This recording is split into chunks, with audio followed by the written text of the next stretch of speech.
Good afternoon, everyone. This is Rajesh Sher and welcome to my YouTube channel that is the Rankers Academy.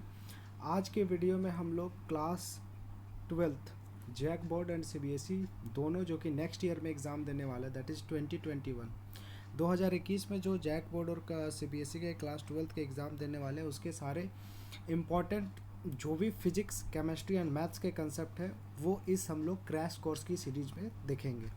ये हमारा chemistry का crash course है जिसमें हमारा chapter 1 solid state है। Solid state दोनों boards that is JAC board और CBSE दोनों में 4 मार्क्स का आएगा, ठीक है। और काफ़ी इजी सा सब्जेक्ट है, बहुत ज़्यादा टफनेस नहीं है। 4 मार्क का जो क्वेश्चन है वो 2 क्वेश्चन आएंगे, एक 1 मार्कर में और एक 3 मार्कर क्वेश्चन इसका आएगा। तो जो हमारा आज का टॉपिक है सॉलिड स्टेट, उसमें हम लोग आज कुछ मेन इंपॉर्टेंट जो फर्स्ट पार्ट के टॉपिक्स हैं वो हम लोग पढ़ेंगे। फॉर एग्जांपल सॉलिड्स क्या होता है, types of solid, crystalline, amorphous, दोनों के बीच में डिफरेंस, आइसोट्रोपी और एनिसोट्रोपी क्या होता है, टाइप्स ऑफ क्रिस्टलिन सॉलिड्स देखेंगे, है ना। तो वो सारा हम लोग आज के लेक्चर में कंप्लीट करेंगे। तो ये हम लोगों का क्रैश कोर्स का फर्स्ट लेक्चर है। तो चलिए शुरू करते हैं। सबसे पहले हम लोगों को जानना है प्रॉपर्टीज ऑफ सॉलिड्स के बारे में कि सॉलिड्स होता क्या है। आप लोगों ने पढ़ा होगा क्लास 9th में कि सॉलिड्स किसको बोलते हैं, कोई भी ऐसा सब्सटेंस जिसका मास मतलब वजन, वॉल्यूम और शेप, वॉल्यूम मतलब जितना जगह घेरता है और शेप मतलब आकार, अगर किसी भी ऑब्जेक्ट का मास, वॉल्यूम और शेप फिक्स है, डेफिनिट है, उसी को हम लोग सॉलिड बोलते हैं। Therefore we can say that solids have definite mass, volume and shape. आपको इस पिक्चर में दिख रहा होगा सॉलिड, लिक्विड और गैस का, कि जो सॉलिड्स के मॉलिक्यूल्स होते हैं वो काफ़ी सटे सटे होते हैं, ठीक है। सटे सटे होते हैं इसलिए इंटर मॉलिक्यूलर डिस्टेंस शॉर्ट होता है, कम होता है, मॉलिक्यूल के बीच में डिस्टेंस सबसे कम होता है। चूँकि ये दोनों सटे हुए क्यों है, ये दोनों सॉलिड्स के जो मॉलिक्यूल्स होते हैं वो बहुत ज़्यादा स्ट्रांगली अट्रैक्टेड होते हैं, inter molecular force of attraction बहुत हाई होता है। तो थर्ड पॉइंट वही बता रहा है that the solids have strong intermolecular force of attraction. Fourth one is the constituent particles, है ना। ये जो पार्टिकल्स है, ये पार्टिकल हो गया, ये सेकंड, ये थर्ड, ये फोर्थ, ये फिफ्थ, इनका पोजीशन हमेशा क्या रहता है, सेम रहता है, कभी भी इनका पोजीशन चेंज नहीं होता है। तो जो सॉलिड का जो कॉन्स्टिट्यूएंट पार्टिकल या जो एटम होता है उनका पोजीशन हमेशा सेम होता है ना, कभी उसका पोजीशन चेंज नहीं होता है। नेक्स्ट है they are incompressible and rigid. What do you mean by incompressible? Incompressible मतलब जो चीज़ ठोस होता है, ठीक है, जिसको प्रेस दबाया नहीं जा सकता। अब देखो, दबाया तो हर एक चीज़ को जा सकता, बट नॉर्मल फोर्सेस में हम लोग अगर लिक्विड पर प्रेशर डालेंगे, सपोज दैट ये बॉटल है, अगर बॉटल का लिक्विड में पानी है और इस पर अपन हम प्रेशर डालेंगे तो पानी बाहर निकल जाएगा, ठीक है, और उसका शेप चेंज हो जाएगा, है ना क्योंकि वो कंप्रेस होता है। तो गैस का बैलून में भी आप प्रेशर लगाओगे, बाहर से आप प्रेस करोगे तो उसका भी शेप चेंज हो जाएगा, साइज चेंज हो जाएगा, वो कंप्रेसिबल होता है, बट सॉलिड कंप्रेसिबल नहीं होता, ये आपको ध्यान देना है, ठीक है। सो प्रॉपर्टीज ऑफ सॉलिड्स में मोटे तौर पर क्या कह सकते हैं, they have fix shape, mass and volume, intermolecular distance सबसे कम होता है, इंटरमोलिकुलर फोर्स सबसे ज़्यादा होता है, इनके जो एटम्स होते हैं उनका पोजीशन फिक्स होता है, और ये इनकम्प्रेसिबल होते हैं मतलब इनको दबाया नहीं जा सकता, रिजिड होते हैं यानी ये ठोस होते हैं। अब सॉलिड्स कितने प्रकार के होते हैं, तो ये जो है हमारा टॉपिक वो है टाइप्स ऑफ सॉलिड। तो सॉलिड्स 2 प्रकार के होते हैं। अच्छा, तो ये जो टाइप्स ऑफ सॉलिड्स है ये स्टूडेंट्स आपको ध्यान रखना है। ये जो टाइप्स ऑफ सॉलिड्स है वो है on the basis of shape यानी आकार के बेसिस पर, आकार के आधार पर सॉलिड्स 2 प्रकार के होते हैं। कौन कौन से होते हैं जी? एक क्रिस्टलिन होते हैं और एक अमोर्फस होते हैं। Therefore we can say that solids are of 2 type on the basis of shape. First one is crystalline, second one is amorphous. Crystalline और अमोर्फस क्या होता है? सिंपल सा कंसेप्ट है, कोई भी सॉलिड्स जिसका शेप हमेशा फिक्स रहता है, कोई भी सॉलिड जिसका शेप और जिसका नेचर, जिसका आकार हमेशा सेम रहता है उसको हम लोग क्रिस्टलिन बोलते हैं। जिसका शेप फिक्स नहीं होता है, ज्योमेट्रिकल शेप फिक्स नहीं होता, उसको हम लोग अमोर्फस कहते हैं, ठीक है। आप इस पिक्चर से देख सकते हो कि इनका शेप हमेशा फिक्स है। आपको इनका फिक्स एक ट्रायंगल की तरह दिख रहा होगा, देखो ये एक ट्रायंगल दिख रहा है, यहाँ से अगर स्टार्ट करें तो इधर एक ट्रायंगल दिख, तो इनका क्रिस्टलिन सॉलिड्स का शेप हमेशा क्या दिखता है, फिक्स होता है। एमोर्फस सॉलिड जो होते हैं उनका शेप फिक्स नहीं होता। देखो यहाँ पर क्लोजली पैक्ड है, यहाँ पर दूर है, रैंडम का शेप होता है इनका।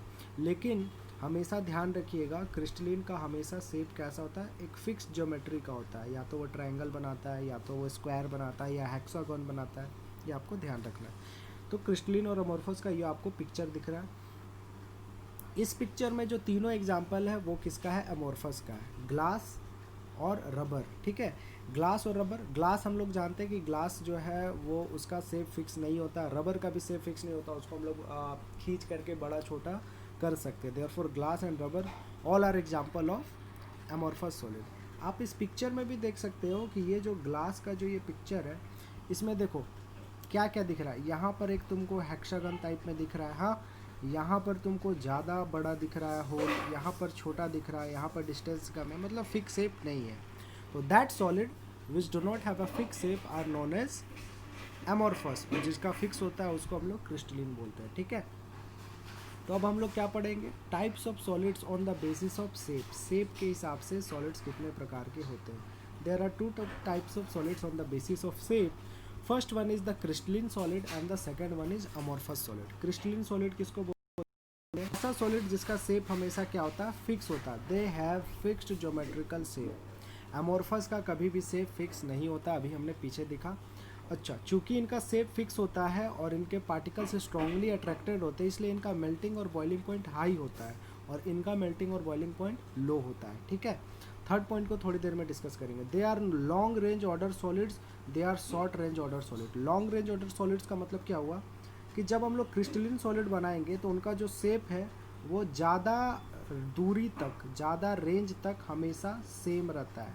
ठीक है, तुम कितना भी बड़ा मॉलिक्यूल बना लो क्रिस्टलिन का, कितना भी बड़ा रेंज का बना लो, शेप हमेशा क्या दिखेगा, फिक्स दिखेगा, इसलिए लॉन्ग रेंज ऑर्डर सॉलिड्स बोलते हैं।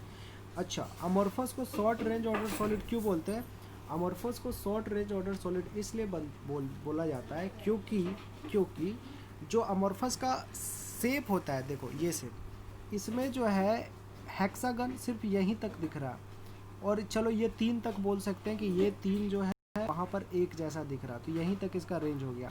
आगे जाकर के इसका शेप बदल गया तो इसका रेंज टूट गया है ना, तो इसलिए हम इसको शॉर्ट रेंज ऑर्डर सॉलिड कहते हैं। क्लियर है।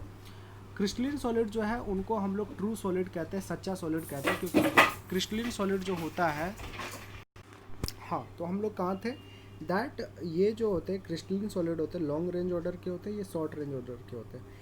क्रिस्टलिन सॉलिड जो होते हैं वो उनको ट्रू सॉलिड कहा जाता है। क्यों ट्रू सॉलिड कहा जाता है, क्योंकि सॉलिड का जो असली प्रॉपर्टीज़ होता है, असली गुण होता है, वो सिर्फ क्रिस्टलिन में पाया जाता है। क्या कि उनके पार्टिकल्स फिक्स होते हैं, वो लॉन्ग रेंज का होता है, मॉलिकुलर फोर्स ऑफ अट्रैक्शन ज़्यादा होता है ना, देयरफॉर क्रिस्टलिन सॉलिड को हम लोग ट्रू सॉलिड कहते हैं, और अमोर्फस सॉलिड को हम लोग सूडो सॉलिड यानी छुपा हुआ सॉलिड कहते हैं। ठीक है, they are known as pseudo solids as well as super cooled liquid. याद रखना, अमोर्फस सॉलिड को सुपर कूल्ड लिक्विड भी कहा जाता है। ठीक है, अमोर्फस को और या ग्लास को क्यों कहा जाता है, हम लोग जानते हैं जो ग्लास होता है हमारा शीशा, वो कैसे बनता है, तो ग्लास का जो लिक्विड पार्टिकल होता है उसको अगर हम ठंडा कर दे बहुत ज़्यादा, ठीक है, बहुत लो टेम्परेचर पे ठंड कर दे, तो वो क्या बन जाता है, ग्लास बन जाता है। Therefore glass is also known as super cooled liquid, या कभी कभी ऐसे भी पूछ देता है कि which type of solid is known as super cooled liquid, it is amorphous solid. अब आते हैं अनीसोट्रॉपिक और आइसोट्रॉपिक, ये क्या होता है समझते हैं नेक्स्ट स्लाइड में। देखो ये आपको दिख रहा है इमेज आइसोट्रॉपी और अनीसोट्रॉपी का। आइसोट्रॉपी किसको बोलते हैं, अगर हम लोग किसी भी डायरेक्शन से देखें, या तो एक्स एक्सिस से देखें, या तो वाई एक्सिस से, या तो जेड एक्सिस से, अगर सारा प्रॉपर्टी सेम आ रहा, देखो ये वाई एक्सिस है, ये एक्स एक्सिस है, और बीच वाला जो लाइन होता है उसको जेड एक्सिस पे बोलते हैं। तो तुमको एक पिक्चर से समझ में आएगा बात। ये देखो, ये तुम्हारे एनसीईआरटी बुक में ही दिया होगा। सपोज दैट कोई एक सॉलिड है जिसका आपका शेप इस तरीके से है, ये डॉट देखो, ये तुमको एक क्या दिख रहा है, खाली डॉट खाली डॉट खाली डॉट खाली डॉट, फिर और एक ब्लू वाला डॉट दिख रहा है ना, मतलब रेड और ब्लू डॉट। तो सपोज दैट ये किसी सॉलिड का पिक्चर है। ठीक है, तो इसमें क्या होगा, अगर हम वाई एक्सिस की तरफ देखें तो सिर्फ हमको क्या दिख रहा है, ब्लू डॉट दिख रहा है। ठीक है, अगर हम एक्स एक्सिस की तरफ देखें, कौन सी एक्सिस की तरफ, एक्स एक्सिस की तरफ, ठीक है, तो हमको क्या दिखेगा, हमको सिर्फ रेड डॉट दिखेगा, ठीक है। और अगर हम z एक्सिस की तरफ देखें, इसी एक्सिस को z एक्सिस बोलते हैं, जो तिरछा वाला लाइन होता है ना, इसको z एक्सिस बोलते हैं। तो हमको क्या दिख रहा है, z एक्सिस की तरफ हमें डॉट भी दिख रहा है, ब्लू वाला और रेड वाला भी दिख रहा है, मतलब अलग अलग डायरेक्शन से हमको अलग अलग चीज़ दिख रहा है। मैं फिर से बताता हूँ, एक्स एक्सिस की तरफ अगर देखें तो हमको सिर्फ और सिर्फ रेड वाली डॉट्स दिख रही हैं, ठीक है। वाई एक्सिस की अगर हम तरफ देखें तो हमको रेड और ब्लू दोनों दिख रहा है, मतलब अलग अलग प्रॉपर्टी दिख रहा है अलग अलग डायरेक्शंस में। इधर से देखें तो अलग दिख रहा है, इधर से देखें तो अलग दिख रहा है ना। तो वैसा प्रॉपर्टी जो कि अलग अलग डायरेक्शन को देखने से अलग अलग मिलता है, अलग अलग दिशा से देख रहे हैं तो उसका अलग अलग गुण दिखता है, अलग अलग प्रॉपर्टी दिखता है, वैसा प्रॉपर्टी को हम लोग अनिसोट्रॉपी कहते हैं। आइसो का मतलब होता है सेम, अनिशो का मतलब क्या होता है, अलग अलग। दैट प्रॉपर्टी जो कि अलग अलग डायरेक्शन से अलग अलग दिखे उसको हम लोग अनिसो बोलते हैं, और जो हर तरफ से सेम दिखे उसको आइसो बोलते हैं। क्या बोलते हैं, आइसो। तो देखो आपको मैं समझाता हूँ, सपोज दैट ये पिक्चर देखो, तो इस पिक्चर में आपको क्या दिख रहा है, आप चाहे इधर से देखो चाहे इधर से दिखो, मतलब एक्स एक्सिस से देखो, सपोज दैट ये, चाहे तुम वाई एक्सिस से देखो, चाहे तुम जेड एक्सिस से देखो, है ना। तीनों एक्सिस में आपको ब्लू डॉट, ब्लू जो स्क्वायर वाला है और डॉट जो ब्लैक कलर का है वो लगभग सेम दिखता है, मतलब कॉम्बिनेशन ही दिखेगा, ब्लू ब्लैक ब्लू ब्लैक का कॉम्बिनेशन ही दिखेगा। लेकिन इसमें अगर तुम एक्स एक्सिस से देखोगे तो प्योरली तुमको क्या दिख रहा है, रेड दिख रहा है। वाई एक्सिस से देखोगे इस वाले में तो तुमको क्या दिख रहा है, जेड दिख रहा है, आपको ब्लू डॉट दिख रहा है ना। तो इसमें अलग अलग डायरेक्शन से अलग अलग प्रॉपर्टी दिख रहा है, इसलिए ये एनिसोट्रॉपी है। और इसमें हर डायरेक्शन से सेम दिख रहा है, ब्लैक ब्लू, क्योंकि इतना रैंडम ही होता है, इतना होच पोच ही वो हुआ रहता है ना, क्योंकि सेम दिखता है। तो हम लोग क्या बोलेंगे, ये आपको आइसोट्रॉपी है। तो बस क्लियरली आपको दो वर्ड जानना है, एक आइसो और एक अनिसो। आइसोट्रॉपी किसको बोलेंगे, अलग अलग डायरेक्शन से अगर हमको सेम प्रॉपर्टी दिख रहा है तो आइसोट्रॉपी। अनिसोट्रॉपी किसको बोलेंगे, अलग अलग डायरेक्शन से दिख रहे हो और अगर हमको अलग अलग दिख रहा है प्रॉपर्टी तो वो एनिसोट्रॉपी हो गया। अब बात आता है कि क्रिस्टलिन सॉलिड कैसा होता है और अमोर्फस कैसा होता है। तो ध्यान देना, जो क्रिस्टलिन सॉलिड होता है, कौन सा क्रिस्टलिन सॉलिड, वो हमेशा एनिसोट्रॉपी होता है, और जो अमोर्फस सॉलिड होता है वो हमेशा आइसोट्रॉपी होता है। क्या होता है, आइसोट्रॉपी, ठीक है। तो ये एनिसोट्रॉपी का एग्जाम्पल है, दिख रहा है यहाँ पर आपको, और ये आपको आइसोट्रॉपी का एग्जाम्पल है। और आप क्लियरली यहाँ पर लिखा हुआ दिख सकता है कि एमोर्फस सॉलिड हमेशा आइसोट्रॉपिक होते हैं और क्रिस्टलिन सॉलिड हमेशा अनिसोट्रॉपी होते हैं। I hope it is clear to all of you. अगर कोई भी डाउट हो कमेंट सेक्शन में फटाक से कमेंट कर देंगे, ठीक है। तो अब हम लोग आइसोट्रॉपी और एनिसोट्रॉपी का डेफिनेशन देख लेते हैं। डेफिनेशन सीबीएसई में आता है, जैक बोर्ड में बिल्कुल नहीं आता। अभी तक जैक बोर्ड के लिए क्या इंपॉर्टेंट है, 3 मार्क में पूछा जा सकता है आपको difference between crystalline and amorphous solid, ठीक है। सीबीएसई में भी पूछा जा सकता है, but the chances of coming of question of difference between crystalline and amorphous solid बहुत कम है। जैक बोर्ड में क्रिस्टलिन और अमोर्फस सॉलिड के बीच में डिफरेंस आने का जो प्रोबेबिलिटी होता है, चांसेस होता है, वो बहुत ज़्यादा होता है, तो वो आप पढ़ लीजिएगा। हाँ, ये जो टॉपिक है ये आपको सीबीएसई में प्योरली पूछा ही जाता है जनरली, ठीक है। आइसोट्रॉपी किसको बोलते हैं, that property which is same when seen from different direction. अलग अलग डायरेक्शन या ओरिएंटेशन का मतलब भी डायरेक्शन या दिशा होता है, ठीक है, दिशा।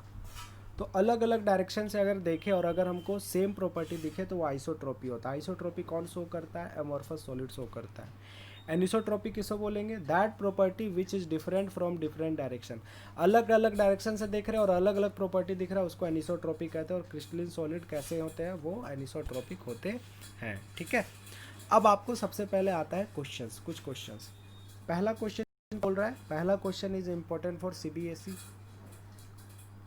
second question is important for JAC, okay, and the third question is also important for CBSE। ये जो थर्ड क्वेश्चन है आपका, तो सबसे पहले हम लोग फर्स्ट क्वेश्चन देखते हैं।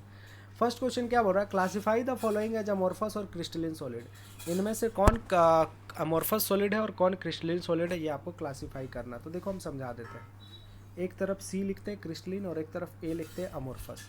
क्रिस्टलिन सॉलिड को पहचानने का तरीका और अमोर्फस सॉलिड का पहचानने का तरीका बतलाता हूँ।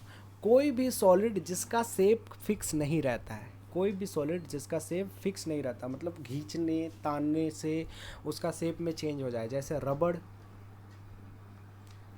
प्लास्टिक, ठीक है, ग्लास गिर करके टूट जाएगा, ये सारे अमोर्फस हुए, है ना। पॉलीथीन, ठीक है, जो हमारे घर में पाइप्स लगता है, नाली का पाइप या नल का पाइप या जो वाटर का पाइप लगता है, PVC pipes, that is polyvinyl chloride, ये सारे क्या होते हैं, ये सारे तुम्हारे होते हैं अमोर्फस, ठीक है। इसके अलावा और अगर आपको जानना है तो इसमें और इम्पोर्टेंट बता देता हूँ, bakelite. What do you mean by bakelite? Bakelite क्या होता है, जो कुकर का हैंडल बना होता है ब्लैक कलर का, वो भी अमोर्फस होता है। उसके बाद आपको एक चीज़ याद रखना है, cellophane. What do you mean? Cellophane किसको कहते हैं? थर्मोकोल को हम लोग सेलोफेन कहते हैं, ध्यान रखना। तो सेलोफेन का भी शेप हमेशा फिक्स नहीं होता है। तो ये सारे किसके एग्जाम्पल है? अमोर्फस के। क्रिस्टलिन को पहचानने का क्या तरीका है? अमोर्फस को पहचानने का तरीका था कि उसका शेप सेम नहीं रहता है, गिरने से या खींच तान करने से उसका शेप में बदलाव आ जाता है। क्रिस्टलिन को याद करने का सबसे अच्छा तरीका क्या है? कोई भी सॉलिड जिसका एक डेफिनेट फार्मूला होता है, फार्मूला माने एक निश्चित फार्मूला, एक फिक्स फार्मूला होता है, उसको हम लोग क्या बोलते हैं? क्रिस्टलिन सॉलिड कहते हैं, ठीक है। जैसे एग्जांपल ले लो नमक का, सोडियम क्लोराइड, तो नमक का फिक्स फार्मूला होता है। बेंजोइक एसिड, कॉपर का फिक्स होता है फार्मूला, सिंबल Cu, है ना। तो ये सारा क्या है आपका हो जाएगा? क्रिस्टलिन। तो चलिए क्लासीफाई करते हैं। पॉलीयूरेथेन मतलब पॉलीथीन, तो ये आपका क्या हो जाएगा? Amorphous, A for amorphous. Naphthalene, naphthalene का फिक्स फार्मूला होता है, ठीक है, इसलिए ये क्रिस्टलिन होगा। बेंजोइक एसिड कार्बोजिलिक एसिड ग्रुप का है, इसका भी फिक्स्ड फार्मूला होता है, देयरफॉर ये क्रिस्टलिन होगा। Teflon, what do you mean bye Teflon? जो हमारा तवा होता है, तवा जिस पे रोटी बनाते हैं, तो उस पर जो ब्लैक कलर का कोटिंग किया रहता है ताकि तेल चिपके ना या कुछ भी सामान चिपके ना, उसको टेफ्लॉन का कोटिंग बोलते हैं। तो कभी भी प्लास्टिक आ जाए, टेफ्लॉन आ जाए, बैकलाइट आ जाए, ये हमेशा सारे अमोर्फस होते हैं। तो टेफ्लॉन भी क्या हो जाएगा आपका? अमोर्फस हो जाएगा। पोटासियम नाइट्रेट का फिक्स फार्मूला होता है KNO3, देयरफॉर ये क्या हो जाएगा आपका? क्रिस्टलिन हो जाएगा। तो पोटासियम नाइट्रेट आपका हो जाएगा क्रिस्टलिन, ओके। सेलोफेन थर्मोकोल को बोलते हैं जिसका शेप फिक्स नहीं रहता, देयरफॉर ये अमोर्फस हो जाएगा। पॉलीविनाइल क्लोराइड, PVC पाइप, इसका भी शेप फिक्स नहीं होता, गर्म करने से वो पाइप फैल जाता है ना, तो इसको हम लोग क्या बोल देंगे? अमोर्फस। फाइबर ग्लास, ग्लास हमने पहले ही पढ़ा, अमोर्फस होता है। कॉपर का फिक्स सिंबल होता है, इसलिए इसको हम लोग क्रिस्टलिन बोलेंगे। क्या बोलेंगे? क्रिस्टलिन, C4 क्रिस्टलिन, ठीक है। Second question is important for JAC board, ठीक है। आप CBSE में आपसे MCQ में पूछा जा सकता है कि which type of solid is also known as super cooled liquid, और जैक बोर्ड में भी आपसे पूछा जा सकता है कि which type of solid is known as super cooled liquid. तो जब मैं डिफरेंस बता रहा था क्रिस्टलिन और अमोर्फस सॉलिड के बीच में, तो मैंने बताया था कि बहुत सारे सॉलिड्स ऐसे होते हैं जिसको लिक्विड को ठंडा करके बहुत ज़्यादा ठंडा करके, मतलब बहुत कम टेम्परेचर पे करके हम लोग उसको सॉलिड बनाते हैं। तो क्वेश्चन ये पूछ रहा है कि ग्लास को हम लोग सुपर कूल्ड लिक्विड क्यों बोलते हैं? तो इसका पीछे आंसर ये है, हम लोग को पता है कि ग्लास अमोर्फस सॉलिड होता है और सारे अमोर्फस सॉलिड को सुपर कूल्ड लिक्विड बोलते हैं, ठीक है। तो हम लोग लिखेंगे since glass is a amorphous solid and it is made by cooling the glass liquid at very low temperature, therefore glass is considered as a super cooled liquid। Answer किसी को भी अगर लिखना होगा, किसी भी स्टूडेंट को, तो वीडियो को पॉज करो, ऑडियो को सुनो और आंसर लिखो। फिर से मैं रिपीट कर दे रहा हूँ, why is glass considered a super cold liquid? तो आंसर इसका होगा since the glass is a amorphous, since glass is an amorphous solid and it is formed by cooling glass liquid at very low temperature, therefore it is known as super cooled liquid। आप देखे होंगे कि जिसके घर में शीशे का आपका खिड़की होगा, शीशे का खिड़की, या जो आपको आप जब कभी भी बस से ट्रैवल किए होंगे तो होता क्या है ना कि जो बस का खिड़की होता है वो नीचे की तरफ से पूरा मोटा हो जाता है, धुंधला धुंधला टाइप में, फॉगी टाइप में, और ऊपर से पतला हो जाता है। क्यों? क्योंकि गर्मियों के दिन में ग्लास पिघलने लगता है, तो ग्लास का जो परत है वो नीचे आकर के जमा होना शुरू हो जाता है, ठीक है।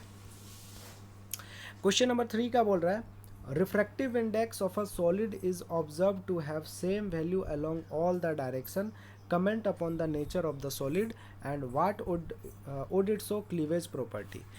कोई एक सॉलिड है जिसका रिफ्रैक्टिव इंडेक्स हर एक डायरेक्शन से सेम है, हर एक डायरेक्शन से सेम है, इसका मतलब क्या हुआ?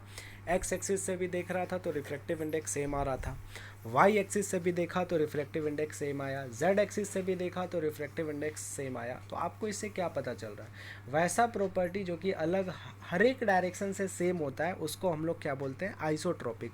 और आइसोट्रोपिक कौन सा सॉलिड शो करता है, वो शो करता है आपका अमॉर्फस सॉलिड्स, है ना। तो ये पूछ रहा है कि comment on the nature of the solid, तो नेचर ऑफ द सॉलिड क्या हो जाएगा, अमॉर्फस सॉलिड, क्योंकि अमॉर्फस सॉलिड वैसे सॉलिड होते हैं जो कि आइसोट्रोपिक होते हैं। सेकंड बोल रहा है would it show cleavage property, एक नया चीज़ आया है क्लीवेज प्रॉपर्टी, चलो आप लोगों को एक्सप्लेन कर देता हूँ। क्लीवेज प्रॉपर्टी का मतलब होता है जब भी किसी सॉलिड को अगर हम काटते हैं नाइफ से, बीच से, नाइफ से मैंने चाकू से काट देते हैं, और अगर उसका अंदर वाला पार्ट मतलब जो भी चाकू से काटे और अंदर का जो पिक्चर है वो एकदम एक जैसा है, एक जैसा मतलब रूखा नहीं है, कहीं उबड़ खाबड़ नहीं है, एकदम सेम साइज़ का निकल रहा है, तो वो हम लोग का क्या हो जाएगा, क्लीवेज प्रॉपर्टी। देखो इसको तुमको समझ में कैसे आएगा, तुम पनीर मान लो, पनीर का स्लाइस ले लो, है ना, पनीर जो आता है 250 ग्राम का अमूल का, अब तुम उसको क्या करोगे, चाकू से काटोगे अलग अलग स्लाइस में।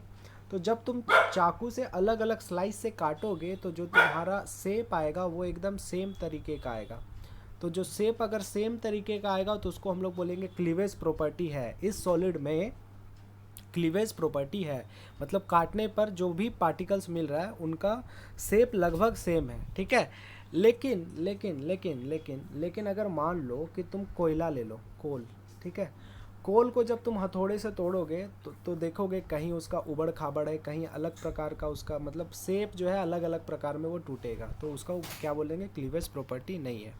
तो ध्यान देना, हम लोग को पता है कि जो क्रिस्टलिन सॉलिड होता है उसका फिक्स शेप होता है, तो फिक्स शेप होता है इसलिए उसका क्लीवेज भी क्या आएगा, सेम आएगा, मतलब काटने पे जो मॉलिक्यूल्स मिलेगा वो भी क्या आएगा, सेम। और अमॉर्फस सॉलिड का क्लीवेज क्या आएगा, नहीं होगा, मतलब अमॉर्फस सॉलिड में क्लीवेज प्रॉपर्टी नहीं होता है, उनको काटने पे फिक्स शेप नहीं निकलता है, ठीक है। तो फिर से क्वेश्चन पे आते हैं, रिफ्रैक्टिव इंडेक्स हर एक जगह से सेम था, मतलब ये आइसोट्रोपी हो गया, तो किस प्रकार का सॉलिड हुआ, ये हो गया amorphous solid.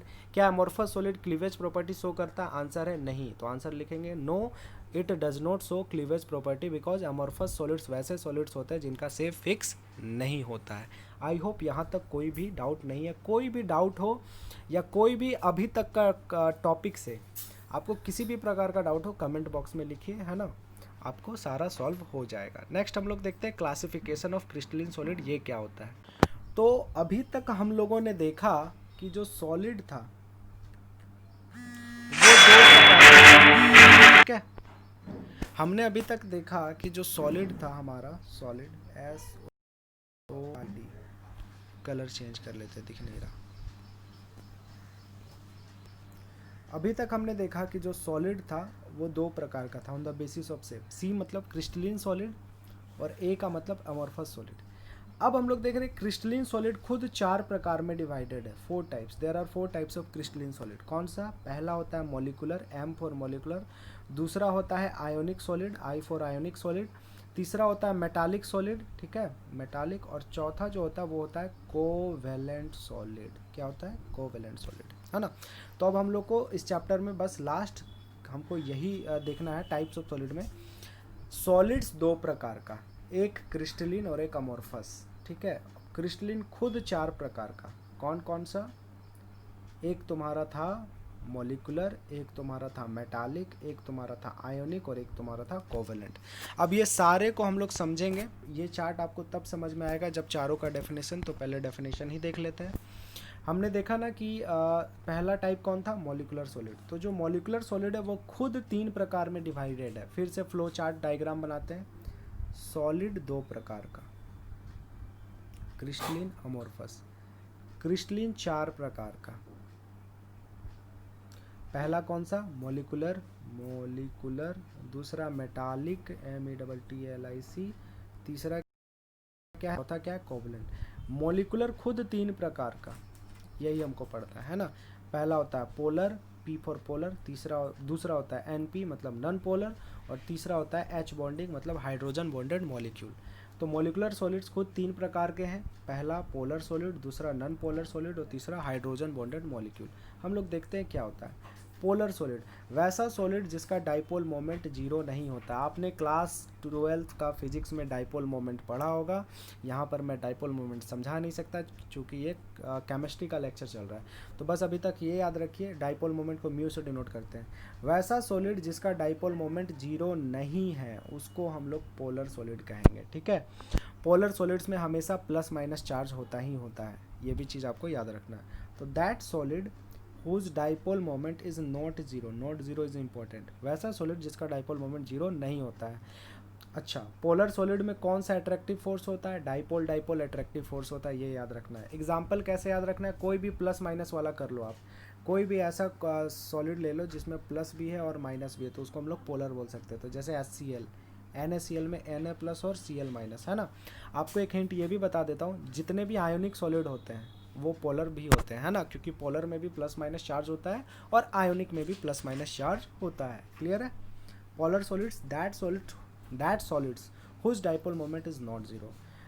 Which type of bonding या attractive force is between polar solids? तो डाइपोल डाइपोल फोर्स होता है। ठीक है, example HCl NaCl।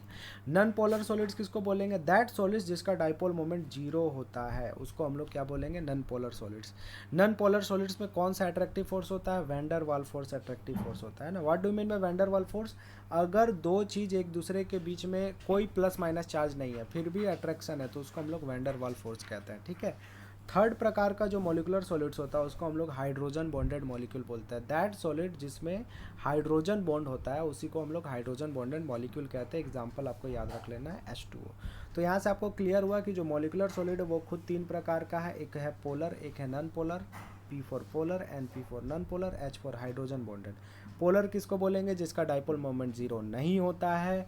Non polar किसको बोलेंगे? जिसका डाइपोल मोमेंट जीरो होता है। हाइड्रोजन बॉन्डिंग किसको बोलेंगे? जिसमें force of attraction hydrogen bonding है। ठीक है, तीनों का एग्जांपल आपको क्लियर होना चाहिए। नॉन पोलर किसको बोलेंगे? जिसमें डाइपोल मोमेंट बिल्कुल जीरो होता है। तो कौन सा ऐसा मॉलिक्यूल्स होता है जो कभी भी एक दूसरे को अट्रैक्ट नहीं करता है? वो नोबल गैसेज होते हैं। क्यों? क्योंकि नोबल गैसेज जो होते हैं उनके बाहर में टोटल 8 इलेक्ट्रॉन्स पहले से ही प्रेजेंट रहते हैं, तो उनको कोई रिएक्शन करने की ज़रूरत नहीं होती। CCl4 में क्या होता है? अगर इसका पिक्चर बनाए तो C से Cl, C से Cl, C से Cl, C से Cl, है ना।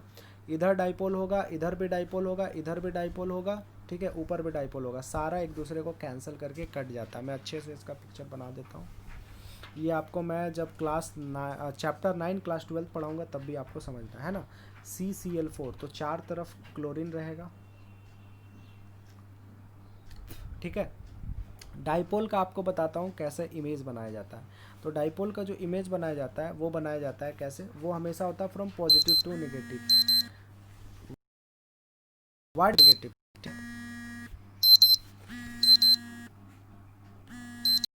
हाँ, तो मैं क्या बता रहा था? टाइप्स ऑफ मॉलिकुलर सॉलिड, तीन प्रकार का मॉलिकुलर सॉलिड होता है ना।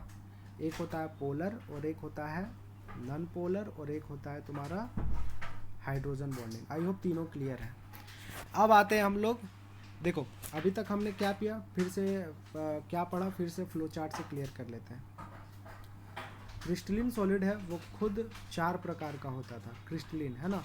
सबसे पहला क्या होता था? मॉलिकुलर, फिर क्या होता था? मेटालिक, फिर क्या होता था? आयोनिक, फिर क्या होता था? Covalent. I for ionic. Molecular का तीन हमने अभी पढ़ लिया, पोलर, नॉन पोलर और हाइड्रोजन। अब हम लोग को मेटालिक पढ़ना है, आयोनिक पढ़ना है और कोवलेंट पढ़ना है। ठीक है, तो सबसे पहला आयोनिक सॉलिड, वैसा सॉलिड जिसमें फोर्स ऑफ अट्रैक्शन क्या होता है? इलेक्ट्रोस्टैटिक फोर्स ऑफ अट्रैक्शन होता है। आयोनिक सॉलिड कहते हैं किसको? जिसमें कैटायन प्लस और एनायन होता है उसी को हम लोग आयोनिक सॉलिड कहते हैं। तो वैसा सॉलिड जिसमें फोर्स ऑफ अट्रैक्शन इलेक्ट्रोस्टैटिक होता है उसी को आयोनिक सॉलिड कहते हैं। कैटायन और एनायन इसके कंस्टिट्यूएंट पार्टिकल होते हैं, मतलब आयोनिक सॉलिड में एक कैटायन होता है और एक एनायन होता है। एग्जाम्पल क्या हो जाएगा?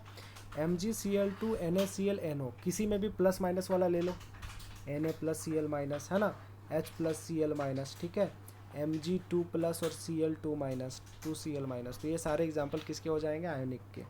मेटालिक सॉलिड्स किसको बोलते हैं? चुपचाप याद रखो, मेटल्स को ही मेटालिक सॉलिड कहते हैं, है ना। और इसमें force of attraction metallic bond होता है। तो वैसा सॉलिड जिसमें अट्रैक्टिव फोर्स कौन है? मेटालिक बॉन्ड, उसी को मेटालिक सॉलिड्स कहते हैं। एग्जाम्पल आयरन, कॉपर, सिल्वर, कोई भी मेटल का एग्जाम्पल लिख दो। सोडियम भी मेटल है, कैल्शियम भी मेटल है, पोटाशियम भी मेटल है। तो ये सारे किसके एग्जाम्पल हो जाएंगे? Metallic solid. कोवेलेंट सॉलिड किसको बोलते हैं? वैसा सॉलिड जो कि अट्रैक्टेड होते हैं कोवेलेंट बॉन्ड के द्वारा। जो कोवेलेंट बॉन्ड के द्वारा अट्रैक्टेड हुआ वो कोवेलेंट सॉलिड है, जो मेटालिक बॉन्ड के द्वारा अट्रैक्टेड हुआ वो मेटालिक सॉलिड है, जो इलेक्ट्रोस्टैटिक फोर्स ऑफ अट्रैक्शन के द्वारा अट्रैक्टेड हुआ वो आयनिक सॉलिड है। कोवेलेंट सॉलिड को हम लोग जाइंट सॉलिड भी कहते हैं। ये आता है आपका 1 मार्क का एमसीक्यू में, both CBSE and JAC board, याद रखिएगा। That which type of solid is also known as giant solid और जाइंट मॉलिक्यूल, तो वो आंसर हो जाएगा आपका कोवेलेंट सॉलिड्स। क्लियर है? एग्जाम्पल क्या होता है? तो कोवेलेंट सॉलिड के 4-5 एग्जाम्पल वो याद रखिएगा। एक डायमंड होता है जो याद रखना है, एक ग्रेफाइट होता है ये भी याद रखिएगा, एक सिलिकॉन कार्बाइड होता है SiC ये याद रखिएगा, एक बकमिंस्टर फुलरिन होता है ये याद रखिएगा, ठीक है, और एक ग्रेफीन होता है ये याद रखिएगा ना। तो 4-5 आपको है उसको याद रखना है।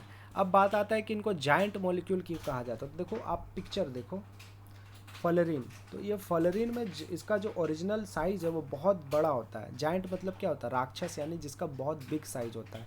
तो वैसे सॉलिड जो बहुत पहले तो कोवेलेंट बॉन्ड से जुड़े होते हैं और इनमें बहुत ज़्यादा एटम्स होता है, नेटवर्क स्ट्रक्चर होता है, जाइंट स्ट्रक्चर होता है, बड़ा स्ट्रक्चर होता है, विशाल स्ट्रक्चर होता है।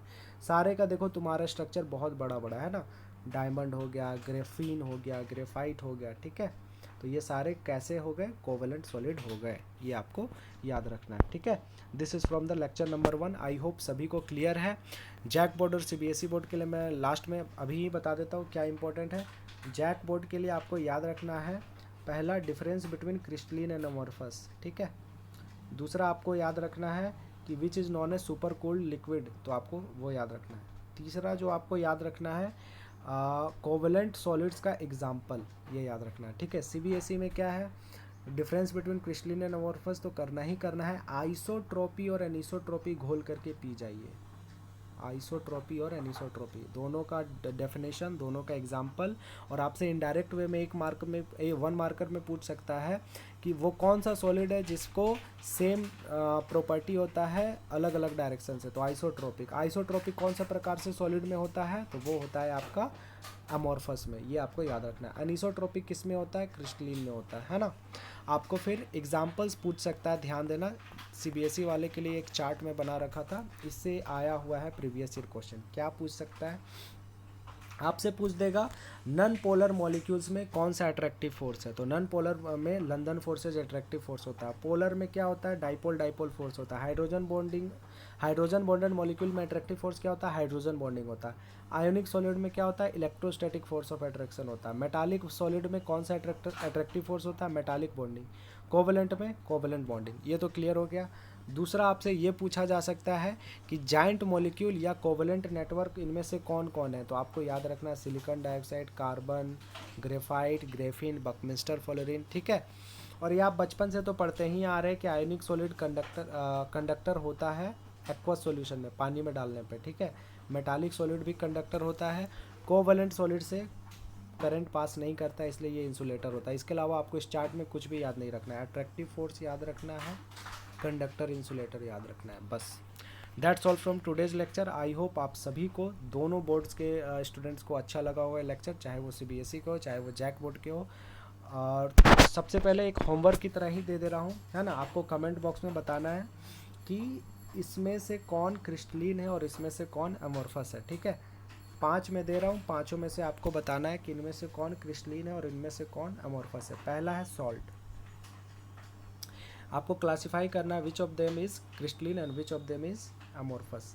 सेकंड है आपका सिलिकॉन कार्बाइड SiC, ठीक है। तीसरा जो है आपका वो है सीमेंट। चौथा जो है आपका वो है